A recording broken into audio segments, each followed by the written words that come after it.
Anime begins in Japan with an orphan boy named Kazuya. He was on his way to a convenience store to get a meal for himself when he saw a thug who was about to attack two girls. So he jumped in to save them, and in the process, he got stabbed by the thug and died. But at least he was happy he saved the two girls behind him. With that, he opened his eyes in a whole new world as a 3-year-old boy named Kane. Naturally, Kane freaked out seeing himself as a whole new person, and his mother Sylvia thought it was a normal reaction since Kane was unconscious for a week. That's why they left to bring some soup for him. So, in some alone time, Kane at least got the gist of the situation, that he had been reincarnated after saving those girls. While checking himself out, Sylvia came in and thought Kane needed a nappy change. After that, he got many answers out of Sylvia. He's the son of Graham and Sarah, and he has a 2-year-old sister, Rain. Sarah is Graham's second wife, and from his first wife, he has 2 sons, making Kane the 3rd son of a high-ranking noble. Graham is a margrave who oversees the south of the kingdom and defends against monsters with adventurers. Kane got excited hearing all about magic and such, but he was still too young to try it out. For the time being, Kane showed his ability to study and asked for some books about magic. However, they still disapproved because a person must be baptized at the age of 5 to use magic, though Kane had already learned a basic spell. After that, he began to learn more about the kingdom's history and how it was founded by the first king named Yuya, a Japanese name, and how all sorts of fantasy beings exist in this world. 2 years flew by in a flash, and now Kane was on his way to the church to be baptized. After baptism, everyone gets a status window, and Rain showed Kane how it looks. There was a title Kane saw on Rain's status, which she quickly hid. Then they came to church for the blessings, and just as Kane took a knee, all the statues began to shine, and Kane woke up in front of all 7 gods. The god of reincarnation told him that it wasn't necessary to stop that thug. He could have fallen down, and the thug would have been subdued by the people. So, in simple words, Kane died a meaningless death. But because it was a good deed, the god of earth asked her to reincarnate Kane here. Kane liked his new life with his family, so seeing that, all the gods, one by one, gave their blessings to Kane. Afterward, Graham wanted to take a look at Kane's status. But Kane made up an excuse that he had a stomachache and ran off to see his status privately. He saw his level was off the charts. Normally, level 5 is the highest, but Kane was at level 10, not to mention the blessings of 7 gods and the title of God's Chosen. At least the god of creation gave him a camouflage skill with which he hid all his titles. But he forgot to hide his magic power, the item box, and the judgment skill, which is also overpowered. That's why Graham asked his butler and Sylvia to never speak of this to anyone else. That sums it up for today's ruckus, and Kane saw a summoning book in his room and decided to give it a try. He successfully summoned a monster in his backyard, but Rain and Parma got caught up in it. Kane jumped in and saved them from the monster, but he took some damage. Nothing too serious. He asked Rain to hide this from their parents. Time flew by, and Kane turned 5 years old and decided to become an adventurer. Graham made arrangements to call some tutors for Kane's training. In his excitement to meet them, Kane jumped out of the window and fell on his teacher. She thought Kane needed nursing, but that was a misunderstanding.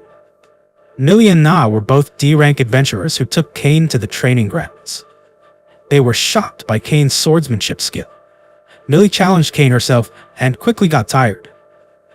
Then he showed his magic power, which shocked them even more. Na and Millie were confused because the kid had blessings from both the god of magic and the god of swordsmanship, plus the item box. They didn't know what to teach him, so they asked Graham for permission to leave the mansion. Otherwise, Kane might accidentally destroy it. After getting to a safe distance, Kane unleashed his mini fire spell, which wasn't mini at all, leaving the girls speechless.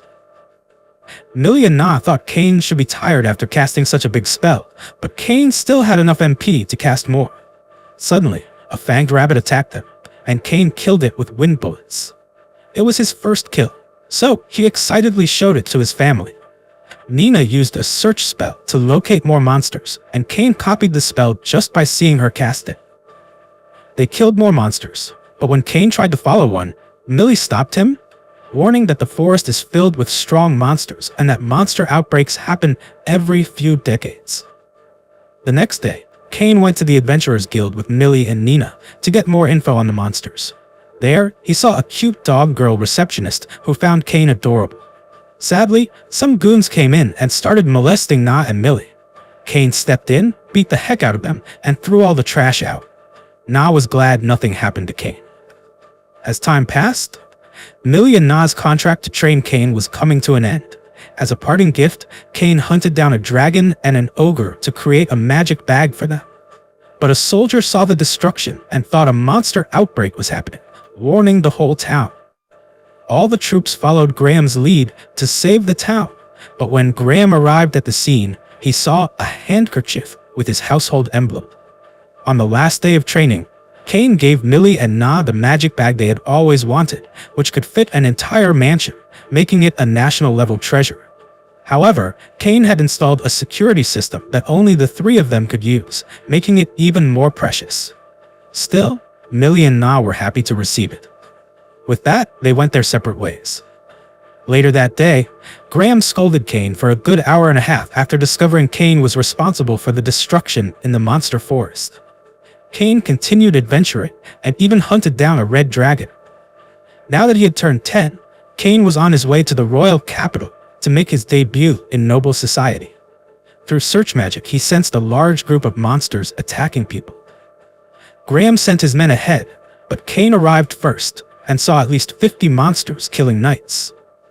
Kane saved them all, but the knights were wary of him. Kane introduced himself as the son of Graham, and Graham's knights arrived to confirm his identity. Kane healed the surviving knights and stored the bodies of the fallen. When Graham arrived, he saw the carriage had the emblem of Duke Santana. Inside was the Duke's daughter, Miss Silk, and the King's daughter, Princess Tellys, both beauties. They were still scared, so Kane used a relaxing spell to calm them. Impressed by Kane, both girls started fawning over him and fighting for his attention. Confidently, both girls were also on their way to their debut and dragged Kane to ride with them. Both sat close to Kane and didn't let him sit elsewhere. They asked him to call them by their first names, and they wouldn't take no for an answer, so Kane had to agree. They stopped at an inn to spend the night, but Silk and Tellys didn't want to be separated from Kane. Graham tried to explain it was inappropriate for a boy to stay with two girls, but the girls insisted they were still scared after witnessing the earlier attack. Kane had to give in and stay with them in their room. Silk and Tellys joined their bed with Kane's to sleep side by side. It was a good situation for a newcomer like Kane, but it made him anxious, so he stayed up all night while they cuddled him. The next day, they arrived at the capital safely. But the girls still didn't want to be separated from Kane. In front of the vice-captain of the Royal Knights Order, Diam von Gazard, Kane was thanked for saving Silk and Tellys as well as for bringing the fallen knights back. Kane was about to leave, but Diam stopped him because Kane still had to meet the king. Kane went to the royal court, where the king heard that Kane had defeated 50 orcs to save Silk and Tellys, and also brought back the bodies of the fallen knights. For his bravery, the king granted Kane the title of Baron, 10 platinum coins, and his own mansion. Naturally, some objected to giving a 10-year-old the title of Baron, but the king silenced them. Afterward, the king called Kane and Graham to the parlor for a private talk. Duke Eric once again thanked Kane for saving Silk and Tellys. Then, both fathers offered their daughters' hands in marriage to Kane. Surprised, Kane was reminded by the king of everything that had happened. If word got out that Silk and Tellys had slept with Kane, no one would marry them. That's why they wanted Kane to take responsibility. With no way out, Kane accepted the engagement with both Silk and Tellys. Both girls were happy, and they began recalling what had happened that night. Until then, take care.